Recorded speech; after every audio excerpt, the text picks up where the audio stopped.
Hi, this is Yardane Frankel with Honest Reporting in Jerusalem. We are looking at media coverage of the Gaza conflict, and today we're going to look at a video segment from the UK Channel 4's Jonathan Miller, who is in Gaza, and he filed a report on the attack on the Wafa Hospital in Gaza. Now, before we get to Mr. Miller and his reporting, let's show you what really was happening at that hospital. Here's just one example of Hamas firing out of the windows of the hospital. For days they've been using this hospital as a command center and a launching area, and Israel had warned them, had warned the Palestinians, saying you can't continue firing from this civilian area or we will attack you. The IDF urged the hospital to evacuate all medical staff and patients. Now we're going to get to Jonathan Miller and how he reported on this event. Watch this. Al-Wafa, Gaza's only hospital to specialize in brain and spinal injuries, came under bombardment for a third time.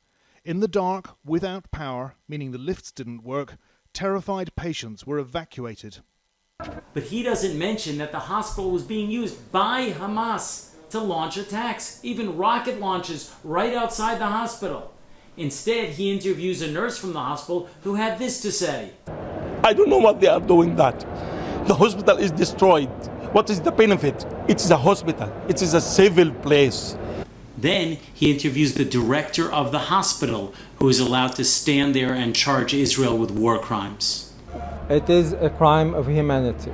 It's a crime that cannot be forgiven. It's a crime that cannot be erased from the history in Gaza here, and the continuous attack of the Israelis.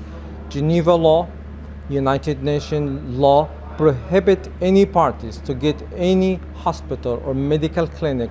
Hey, Jonathan Miller, didn't you think it was important to mention how this hospital was used by the terrorist organization Hamas in your report? This is grossly biased reporting, and it's not reporting the truth. So let Channel 4 know. Let Channel 4 know that the reporting by Jonathan Miller, in this case, was simply inaccurate. For Honest Reporting, this is Yardane Frankel. Thank you for watching.